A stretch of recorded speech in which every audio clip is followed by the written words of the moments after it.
Now go to boot.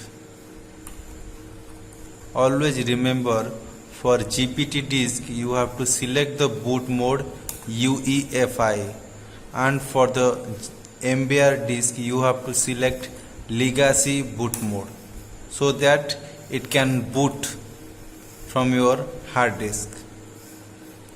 Then save and exit.